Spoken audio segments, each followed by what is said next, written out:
artists are very aware when they walk into a session and things are kind of slow. It's not sounding exactly how they wanted it to sound, or it's not sounding the way it sounded with someone else. You know it's gonna happen, but I think as long as you try to improve, then you'll be fine. What do you think is the best piece of advice that you've received from another producer or a DJ or sound engineer? Don't force it and don't overthink it. When you first start out, you're like doing way too much. You learn over time that like simplicity is key, because just adding things for the sake of adding things isn't always gonna sound good.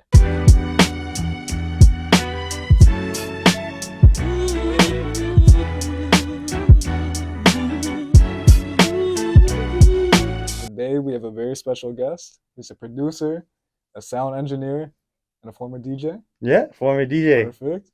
So without further ado, please welcome to the show, Crim. Thank you, man. Jeez, thanks for having me, bro. Good? Yes, sir. Yeah. Yes, sir. So I just want to start with how you got into being a producer and a sound engineer and stuff like that. Okay. Yeah. I got into being a producer, so yeah, I was a DJ first. I used to DJ at weddings. I interned in high school for like a radio station. Right.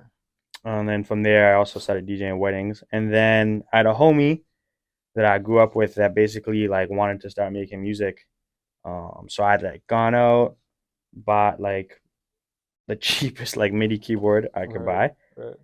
And yeah, just basically like started from there. Like just no knowledge, no training, nothing. Just like tested it out, wanted to try learning. That's how I got started. You're tough. Was that internship? Was that the Hot 97 or no? No. That was much down the line. I interned for like it was like a local radio station, like not even like they didn't have like a proper broadcast channel. Right. But it was just like a co-op for school, so I could get my hours. Okay. Yeah. Okay, fair. So was it something that like you've always kind of had a passion for, or did it kind of gradually? I always had a passion for it. My brothers, I lived with my brothers when I was real young, and my brothers were always super invested in music. One of my brothers was very much more on the hip hop side, like Wayne and all that stuff, and then my other brother was very much like Jimi Hendrix, Bob Marley and the Wailers. Right. So like I had a very eclectic taste in music from the jump, and I'd say like they were probably like my biggest inspo. Yeah, I was gonna say that's a very diverse music taste. Yeah, they were both very different. It's funny because like when growing up, like they always used to shit in each other's music like all the time. I don't know if I can swear. I hope I can. Yeah. But yeah, they always used to shit in each other's music. Like both of them refused to listen to each other's music, and I was kind of like stuck in the middle, having to listen to both. Right. So yeah. No, fair enough though. I feel like that's good because you get to pull from different things, and then you can also see like both opinions. Oh yeah. So that way, when you're working with an artist, you can be like, yeah, people are gonna say this about that. Oh yeah, I think it's definitely helped me in like adapting to people's sound. You know what I'm saying? Because obviously, like culture has a big part to do, and for a majority of artists, culture is a big part of their music. Yeah. And like you have to have an understanding of like that culture and that culture's music. So I feel like just growing up listening to like a diverse set of stuff just really helped me now, and also just help with my knowledge of like of music. Yeah, for sure. Like you mentioned how you got into producing. So then, how do you like structure a beat? Like, what's your process like? Good question. I always go melody first. Okay. Yeah, like I always go melody first, no matter what. You think that's like a new school kind of thing to do? Because I heard like OVO 40 talking about like he kind of started that, but before that, everyone would start with like the drums and stuff. Yeah, that was. I mean, like I never understood that. Like I've watched interviews, like even like Travis Scott. I know he always said that like he starts drums first. But nah, like I feel like melody is kind of like what drives where you, and like what takes the direction of like how you're gonna do things. Right. So I always go melody first. And yeah, I'd say it is more new school, but I think everyone just has a different taste. Like I'm sure you can ask a variety of old or younger producers, and they kind of give you a different answer each time. No, for sure.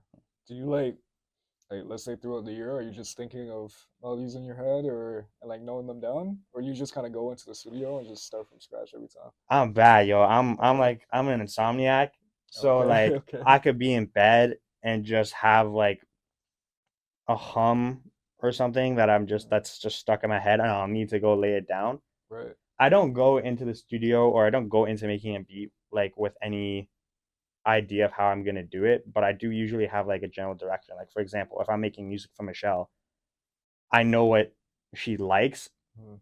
and like for me, it's very easy to be like, okay, like this is the type of vibe that I need to create, Right. something that I know she's gonna like relate to and feel, Hmm. and that's usually just all I go off of. Okay. Yeah, When you work with the artist, do you make the beat for them, or do you just kind of have a bunch of always, stuff already? Okay. always make it for them. I'm like one of the only people I know that make that. That's why like I never have a surplus of beats. Right. I usually make a beat. I know who I'm gonna send it to, and I Mhm. send it to them, and that's that. When you look at the best producers, like let's say Drake's producers, like Yeah, Boy Wonder boy and wonder. 40 Yeah, and yeah, yeah. stuff, they all make it for him. I think you know what a great producer can do both, but Okay. I will say that when you're trying to craft an album, like everything has to be like cohesive. Yeah. I'm a big person on like when I listen to a project. Okay, like does each track following make sense relative to the track that was played before, or like what's the theme of the album? Like themes are a big thing for me. Sound choice is a big thing for me. So like I could always tell when something was just kind of thrown together Right. versus when it was like, okay, this is how that's going to transition into this, and this is the context of this song going into this song, Right. and like that's always been a big thing for me. So I've always been a producer that likes to have cohesion in an album, like Okay. consistency. Is there any like sort of techniques that you learned to make that better? Like transitioning the projects Yeah, yeah, yeah. or what? I mean, you want to always do things like there's so many ways. I mean, there's so many tools nowadays. I mean, you could use plugins that help you Right. transition. You could use like music theory. Music theory is always going to be a big one of how you transition notes from one song to the next. There's a bunch of little tips and tricks you could use. But Right. at the end of the day, even if you're not like, you can listen to a Metro Boomin album, right?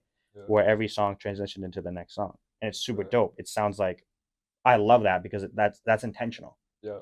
But there are also times where you might not have those transitions, but the context and theme of the album stays the same without Right. even having to do all that. Right. It's just a matter of sound choice. What album would you say is the best at doing that? Oh, That you've listened to? This is a tough question, that's a but tough question. where it doesn't have to be number one, but maybe some recently that you've heard.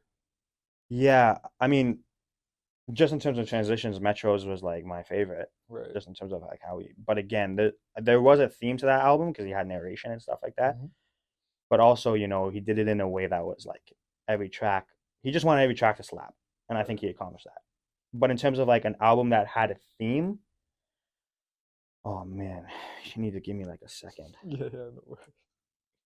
Like that had like a real theme. I'd say SZA's album, The new one. yeah, the Okay. new one had like a real cohesive theme to it. A lot of Toy albums have like a theme to them. Yeah. Um, Even if we can look at Drake albums like Take Care, Hmm.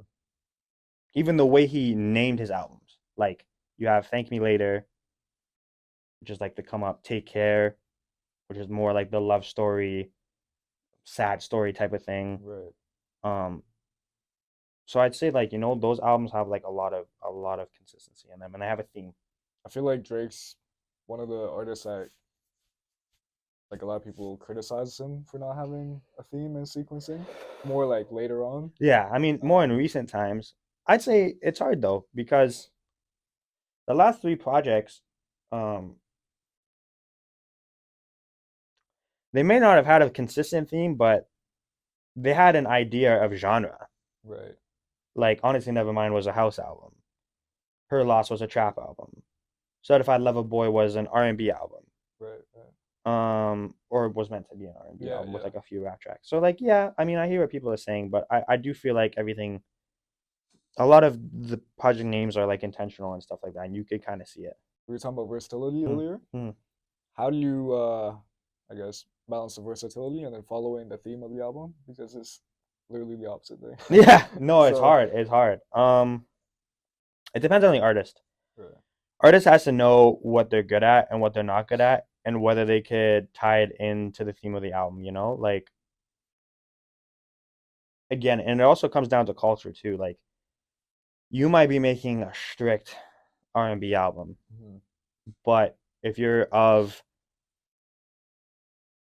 Jamaican descent, African descent, and you want to throw some of that influence into your album, Right. you just have to find ways in, to do it that has consistency or that makes sense to the project. Because just throwing it on there just for the sake of throwing it on there Yeah, it is doesn't make it's sense. never going to be a good idea, and people are going to be like, why is this on here? Yeah.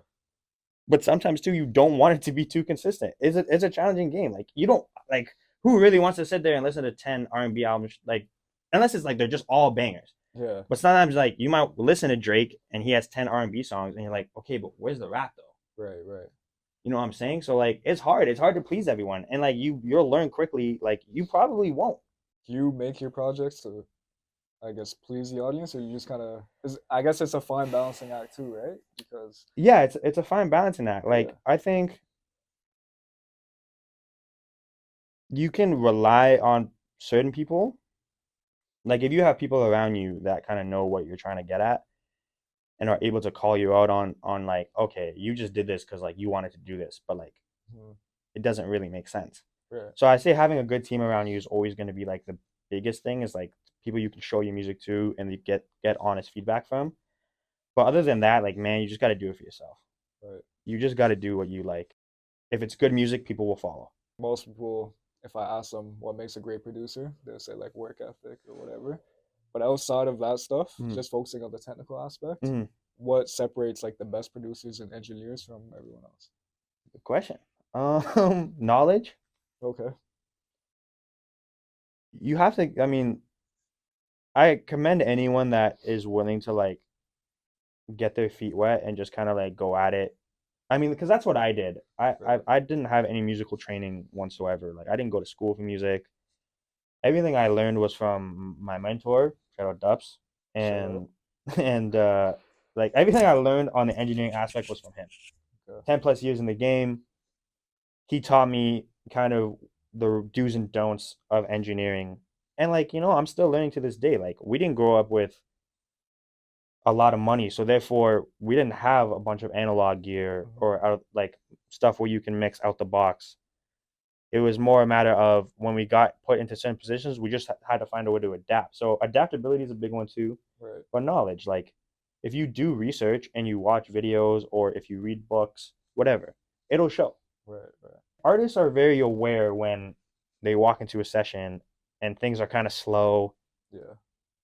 and it's not sounding exactly how they wanted it to sound or it's not sounding the way it sounded with someone else, Right. which is like it's going to happen, but I think as long as you try to improve, Yeah. then you'll be fine. What are the best resources that you've had to learn? Like, would you say like YouTube is good? Because like YouTube. for me, when I was trying to learn it, I just tried to learn it like 2 years ago. Mhm. Like I'm good at getting the samples down, but then the drum patterns, I just had such a hard time with. But every time I went on YouTube, it just wasn't very helpful. I don't know if they're gatekeeping or if I'm just not looking in the right spots or. It's weird because the way I learned production, Mhm. I'm the only person I know within my group of friends that makes music that Right. uses Ableton.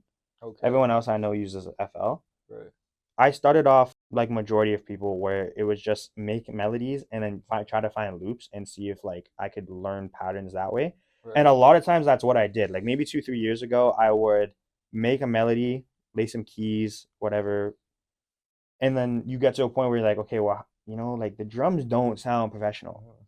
So I would go scour like websites trying to find like drum loops, Right. and then from there, I would remake the drum loop with one shots. Okay. So, like lay the kick down, use a different kick, use a different hi hat, use a different snare, whatever. And I would copy the pattern, but like make it sound better for the melody I had made. And then from there, like I just kind of realized, okay, like this is how it goes. Like a kick comes on a one, a snare comes on a two or a three. Yeah. Hi hats can be a simultaneous pattern fast, or they could be spread out like pause, spread, whatever. Yeah. My bad. Keep going. But that's basically how I learned. I mean, drums is a little bit different. Hmm. Ableton, I always said that FL is what would have been a better program to start with Right. because it's more like a video game because it was designed as like a game. It was Right. Yeah, I heard about that yeah, actually. Yeah. it Yeah. was designed as a game, and you could tell like it's more fun making beats on there in the beginning versus Ableton, which is much more technical. Because Right. I feel like there's just a lot more creatively you can do in Ableton if you know the DAW really well. Okay. No offense to any of my FL users. I know I'm gonna get ripped on for saying that, but like that's just my opinion. Yeah, no, Yeah. that's fair. Coming back to like, okay, how do you learn? Because like you feel like Mhm. sometimes the information is being gate kept. It is, but it isn't because Okay. I would say if you're searching something specific, you'll find it. Right. When it's too broad, like watching a video on how do I make trap drums or how do I make R&B drums, like they might show you a pattern they did, but it's like, where'd you get those sounds? Right. How'd you get those sounds? Right. Like, what are you adding to like make it boomy? What are you adding to make it sound like full? Like, Mhm. those are all like you have to just do a bunch of research and like really be niche about or specific about what you're trying to figure out. Right. Yeah. That's probably where I'm going wrong. I feel like for me too, I don't have like a lot of the sounds, so it's not quite the same. So would you say the sound selection is like the most important part? Biggest thing, Okay. absolutely the biggest thing, Yeah. make or break. Right. Like, I'm not even saying like everything has to be on key. Like, just because Mhm. your melody's in E minor doesn't mean your kick drum has to be in E minor.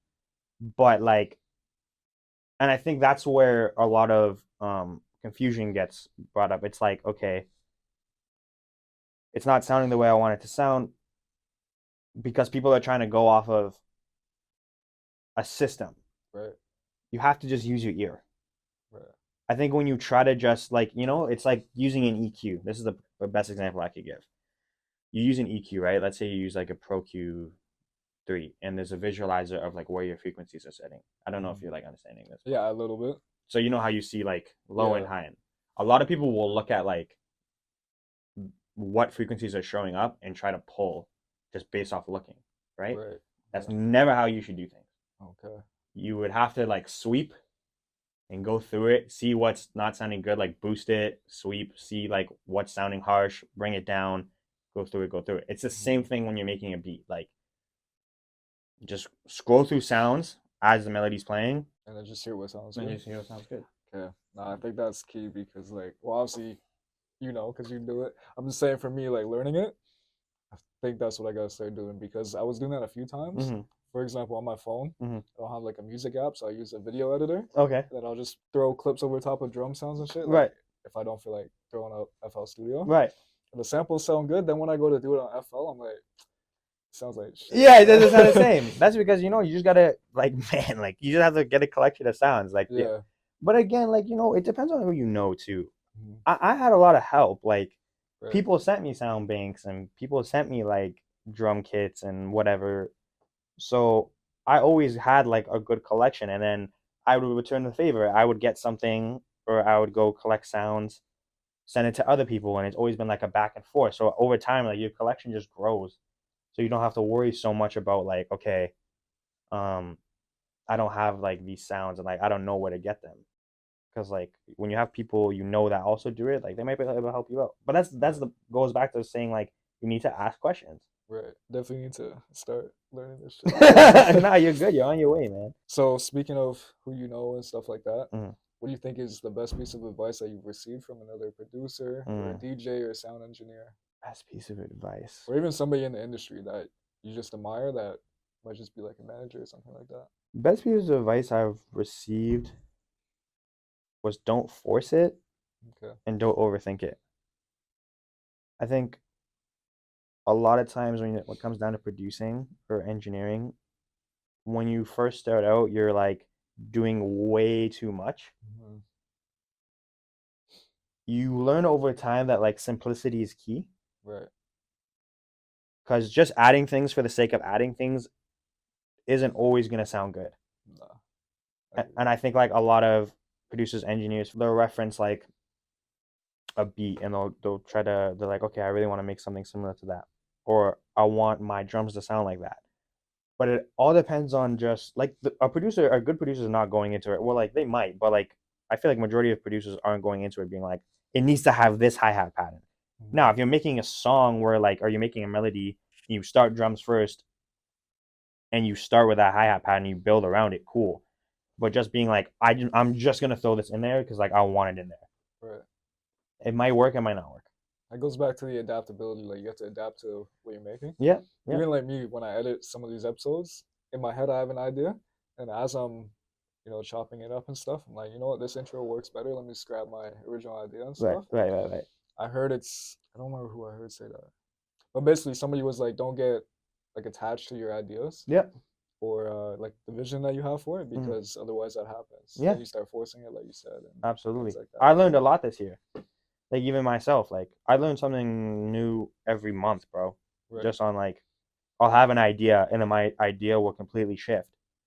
Just because when you meet a new artist and you're trying to produce for them or you're engineering for them, Mhm. everyone's just different and you just kind of have to adapt to what sounds best for them, not what you think sounds best overall. Yeah, because every artist has a different style Yeah. and a different sound. Like John, for example. Yeah. Just like as a quick example, John has like a really low voice. Right. So like he has a lot of low end in his vocal, right? Mhm. Majority of the time, the biggest thing an engineer will tackle on a vocal is low end. So like getting rid of rumble and getting rid of like muddy frequencies and such. Now you can't apply that to everyone because everyone's voice is different. Right. So then things will sound too thin or whatever. But these are just like really descriptive details that I'm giving. But Yeah. like they're just examples of when it could happen. No, but it's like the principle of it though Yeah, that matters. yeah, Even if people that are watching aren't producers, yeah, you got to adapt in different ways, right? yeah. That's just a life thing. It is, bro. Like even like I started coaching ball again, Hmm. and some of the kids are tall, but they play like guards, Yeah, and then like the main coaches see them as centers. yeah, I'm like, okay, yeah, maybe for this year, but when they get to college, they're gonna be point guards, so you gotta give them skill sets yeah. to develop and stuff. Look at how you motivate a kid. Right. One method of motivation might not work for the next kid. Tough Exactly. love isn't gonna work for everyone. Being Exactly. like trying to be more encouraging isn't gonna work for everyone. Right. You're just finding a balance. It's poetic. It really is. Speaking of like John's project and Hmm. stuff, I want to get into some breakdowns of the songs that you did and projects like that. Cool, cool, cool. So City News at Six, was that like your most recent one or that release? That was the most recent one I would have hopped on. Yeah. Okay. Um, I came into that project real late, like Okay. probably when they were 80% done. Right. You Uh, just mastered it, right? just mastered it. Yeah. Well, I mastered it with Justin. We kind of took Okay. turns. I think like every second track I mastered and every like and then Justin did like the rest of them. Right. Um, but yeah, I came into that project super late. He had just asked me to kind of like help on getting the final things like cleaned up. So I went into that one pretty late, but it was really really exciting to be a part of. It's nice Right. when you can hop on a project late and like hear what they've been building for a year Yeah. and Yeah. just kind of and it's always good to add like a new ear. And I think that was the biggest part of like John's project is just he wanted to add someone that hadn't heard it yet and see what I Mhm. could like pick up on. Right. And yeah, that was my role in that project. What's like the biggest difference for people that don't know between producing and then like mastering a project? So yeah, this producing. Well, there's three roles as an engineer: Okay. tracking, mixing, and mastering.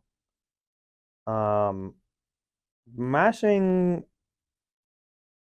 can be really complicated because like there's guidelines and regulations you have to follow when you're dropping on DSPs and you have to Okay. make sure like your levels are match or are hitting the levels that need to hit for whatever Spotify or whatnot. Right. I'm kind of a nerd about it. Like Hmm. a lot of people don't overthink mastering, but like when you get to like, you know, bigger artists, they have like distinct mastering engineers and stuff like that. Right. So mastering has been a thing where like I really wanted to focus and learn on. It's hard because a lot of really good mastering engineers have studios designed specifically for mastering and they have gear that's specific to mastering. Okay. Um, but yeah, yeah, mastering, is probably like the easiest part of finishing the record, but also Okay. like could be the most challenging because a master could make your record or like completely screw it up. Okay. Yeah. Is there any projects that you can think of where it had bad mastering? Yeah, but I can't say. Okay. Yeah, there's a few I can think of, but you could tell when something has a bad master or just a bad mix if there's a lot of distortion. Hmm. But sometimes you know what? Like sometimes it works. Right. Right. it's weird because like there's a lot of viral songs that we probably listen to every day or that Mhm. we know of.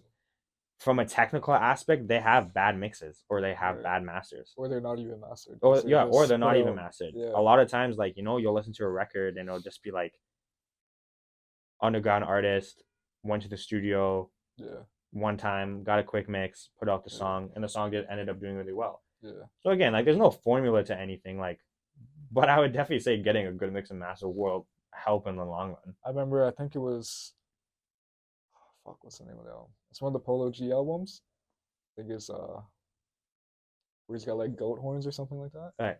There was like a few songs at the end where I'm listening to him, like something just sounds off. Mm-hmm. So I don't know if that's a mastering thing or if that was intentional or Yeah, what, but sometimes it's intentional, but sometimes it's just like yeah, it's a a rush. rush thing, Yeah. and it didn't. Like I have a buddy.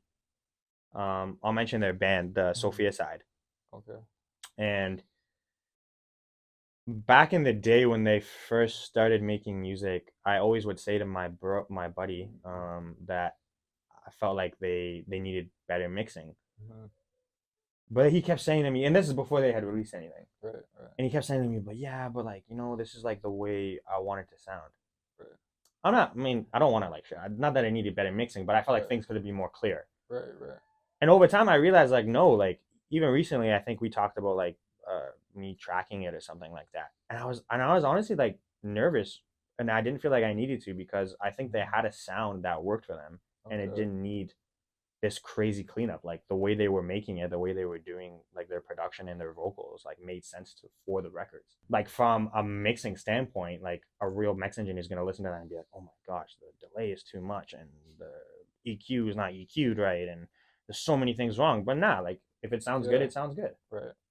How do you like balance that? Like, say if somebody's hiring you to work on a mix, and then you're like, actually, I don't think it needs to be mixed as much as you think, or whatever the case is. It's insight. Again, ask some questions. You could just be like, listen, like, I've listened to the record. I actually feel like I've had people come to me and be like, yo, what do you think of this mix? What do you think of this master? And I've been like, Mhm. okay, small things. And then I've even done mixes at times, and demo-itis is a thing we could also talk about where like Okay. they're so used to listening to a version of the song that if I submit a new mix to them, they might like the old mix better because that's what they're used to. Right. Okay. I never thought about that actually. Yeah, But yeah, it happens a lot. I always tell like people I work with, like if we're making a project, please don't listen to it in a specific order okay, because you're gonna get used to that order. that order. Right. But yeah, like it depends. Like there's been times where I've just declined mixes just strictly off the fact that like it didn't need much work to it, and I just recommend like them going back to the engineer that did it originally and just Mhm. tweaking a 1-2 thing. Right. Um, yeah, but again, I'm not an engineer that goes by rules and guidelines. There are some that are very by the book, Mhm. which can be good but can also be bad. Right. For City News at 6, what was like your favorite track to work on in the project? Street games, Yeah. street games, and slide today. Why would you say those two? Those are the two songs I heard first, Hmm. and they were the songs that reeled me into the theme and like Okay. really brought me into that world, like Right. his world for that project. Um, that's really it. And then I was just happy to like be a part of records I thought were so great. Like I think that whole album is a masterpiece. I really do like. Yeah. I can't fault anything on that project. Like I Yeah. really can't. Lyricism, production, Yeah. it sounds amazing. No, it is really good. Even like I told you, you and John recently at Michelle's last show. Mhm. Some songs now are starting to hit me. Yeah, yeah, facts. Like, Like I think I can even like slide effects mm, was a song I think I discussed with John where I was like he had a feature on it and I thought the feature's vocals were like too low. okay. But over time, and he kept saying like, nah, like he liked it like that, and he kind of liked how faint it was, and I wasn't seeing it at first. I was like, oh, well, you can just turn them up like a little bit, like. Right, right. But over time now, like that's probably like a song I listen to every day. Yeah, that one's good. Mm. The one that's been growing on me a lot is TDSB. Yeah, TDSV. The Yeah. the guitar on that, Oh right? my I gosh! also Shout like out to that. Justin, man. Justin killed that shit, man. Yeah. Even street games like you mentioned, Mm. Rochelle and Dylan Sinclair's Oh my vocals. I'm like, gosh, yo, that like the song was already good, and then that just elevated it they even more. killed it, Yeah, man. they did They killed amazing. it. They killed it. Like adding Michelle's on the backgrounds was so key, Hmm. and Dylan's part of the end. Yeah, just great songs. Like that just shows care. Yeah, for sure. He puts a lot of care into what he puts Yeah, out. So I and you can can tell. hear it. For sure. So how do you make them comfortable in the studio? Because I know everyone, when they hear their voice back, it can they're kind of insecure about it. Yeah. So how do you make them comfortable and relaxed to put on their best verse or hook or whatever? It's just vibe, you know. I Hmm. think when you just click with someone in the studio in a studio setting, you know, you have to be very vulnerable in the studio session because like, you know, your music is you and it can be very vulnerable, you know. You don't want to have an engineer that's like, ah, this doesn't sound good, Right, right. you know. So even at times where it's like things aren't going the way they thought it was going to go, it's just reassuring them like, you know, like, okay, like it might not happen today, but Hmm. we could like it'll happen the next day. Like this is good. Like what we have is good. The concept's good. The concept's there. Or sometimes it's just like they're recording. Yeah. Like I've had moments with John, with a bunch of artists where they're recording, they're just like, I don't know, like, Hmm. or even I've been like me and John did records recently where I was like, bro, what are we doing? Like Yeah. what is this? But then they ended up becoming sick records. Right. But it's just like a matter of like really sticking to it. Like don't give up too quickly, you know? Yeah. And that's a big thing too. Like a mix could change everything. Right. You could lay things down and like I've been in the studio where artist comes out the booth after recording, like, I don't know. I'm like, okay, just give me 10, 15 minutes. Let me try some stuff. Right. I work on it and then like, oh, okay, I like where this is going. So now they're more motivated to keep working on it and finish it. Right. So just small things like that, I think. Um, just reassurance, because again, like vulnerability is a big thing, and like Hmm. you're in a space where someone's like, you know, a lot of these songs can be really personal. Right. Have you ever had, you don't have to say it if you don't want to, but have you ever had like a studio session where they say some questionable shit in their lyrics and you're like, Oh yo, yeah, hold for on. sure. Do you like say anything or do you just kind I of just let it have. go? Okay. I think that's just something you got to do. I think sometimes you'll work, and this is more back in the day when I would have Hmm. just been taking more sessions. Like I took a lot more sessions, just meeting new clients and meeting new people, and they come in and they're saying something in their lyrics, and like, you know, sometimes you just point it out because I think, you know, sometimes it sounds cool to say something, Yeah. but you don't, like, you know, people don't fully grasp the repercussion that it could have when you say certain things in a record. Right. It doesn't even have to be about like it's not even just like a violence thing. It could be like mentioning someone's name in a song, Right. Yeah. or like trying to like call them out, or even if it's like an ex mentioning Hmm. an ex name, and you're like, yo, like there's actually repercussions will come with that come with that. Like Yeah. someone Yeah. could sue you, Yeah. and like, you know, I've always tried to like point it out and be like, I don't think that's a good idea. Yeah. So just little stuff like that, yeah. So I think Drake needs to take that advice. I think he just called out Riri. I don't know. I don't Hey know, man, Drake does Drake, bro. bro. He needs you in the studio, man. I don't Hey know. man, he's got 40, bro. I'm sure 40. No, You know, that's he true. knows what he's doing. That's true. He knows what he's doing. So now I want to ask you about like your performances and stuff Okay. that you did. Performances. Well, like Oh no, where? did you scour the internet and find something? No, no, no. Not where like you're rapping or anything. Okay. Why you have those? Oh shit! I should have. Nah. Oh shit. No, no. I was talking about like when you engineer performances hmm or hmm C&E, you were on stage with Yep. Jean, right? Yep. So I actually want to start with the Ira Star show Okay. because Yeah. I was there. Okay. My girlfriend bought me and her tickets and stuff, Oh, and say a then word. I Okay. saw John and Lam like, yo, what you doing here? That's And dope. then he was saying, like Rich and I don't know, Rich, Slim, and me were yeah, doing sound for Idmon. Idman, right? Yeah. Yeah, I actually didn't know how to say her name, so I was like, fuck it, Yeah, let me get Idmon. you to say Shout out it. Idmon, man, the realist. Yeah. She is the best. What's like your main focus when you do shows like that? Just trying to make sure everything's leveled out, right? Sound Yeah, wise. my job at that show. So Slim was doing. A shout out to Slim. He was doing on stage, so he controlled like her mic, her like, you know, whatever mic settings she needed, Right, reverbs and all that type of stuff. right. And yeah, I was doing levels, so back of house. Yeah, so there's just, yeah, trying to get levels right, making sure like everything sounds good coming out the speakers, nothing's overpowering, making sure Mhm. she's clear, her vocals are clear, people can hear what she's saying, all Right. that type of stuff. Yeah. Yeah. Well, she sounded really good, so you did a good job. Thanks, I appreciate that. With your CNE performance with John, Yeah, that was different. so that is like you're playing the beat for him on there and stuff. So like, I was DJing and okay. also doing his mic settings that Hmm. night at the CNE, which we ended up having like some technical difficulties just because like Right, everything was so impromptu, but right. no, it went really well.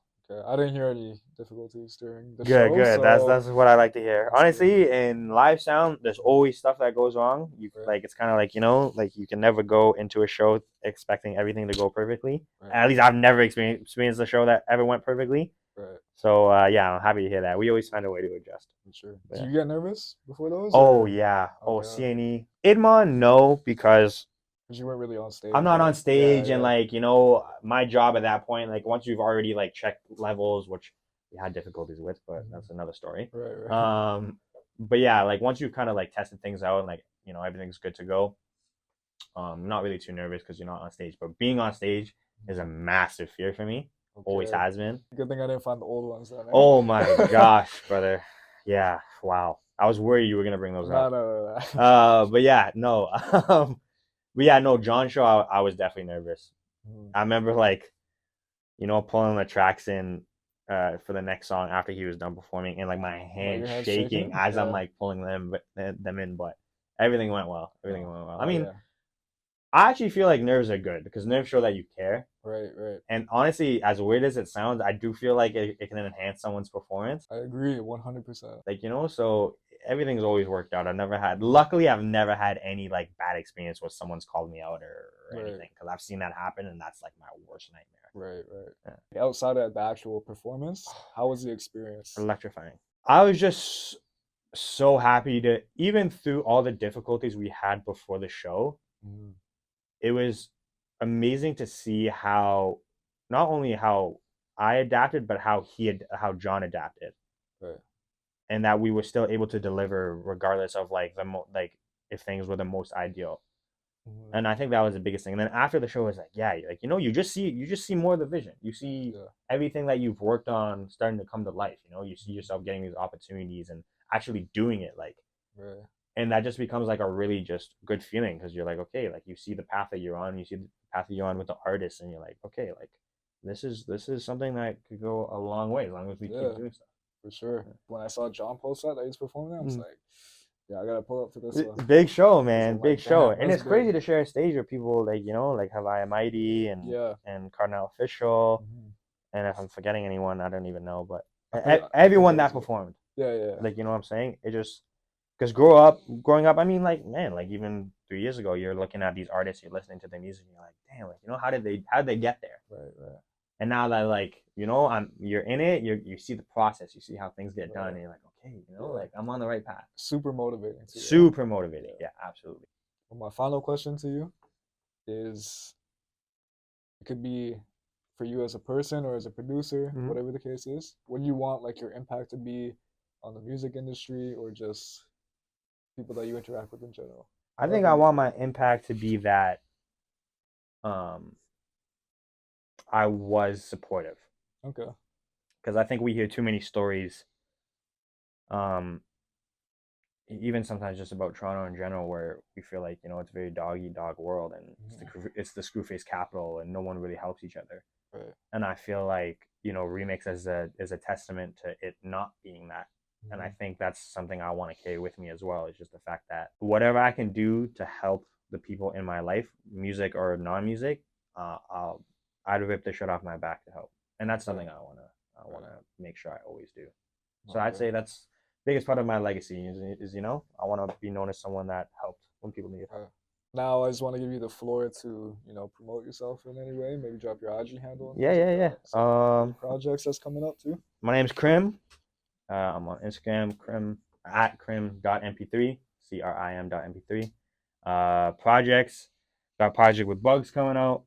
Got a project with Michelle coming out. Got another project with John Hmm. coming at some point. I heard that one is it's insane. Yeah, It's yeah, yeah. insane, It's bro. covered. It's covered. Uh, Thelonious got a project coming out. Man, there's a lot of projects I got coming out, but Right. basically, you're gonna have your music in no time. We're in the studio, we're in the lab, we're cooking. So I'm excited for you guys to hear it. Well, Krim, I appreciate you coming on the show, Thanks bro. for having me, bro. Of course, it's been good. And thank you guys for tuning in. And we'll see you guys in the next one. Peace.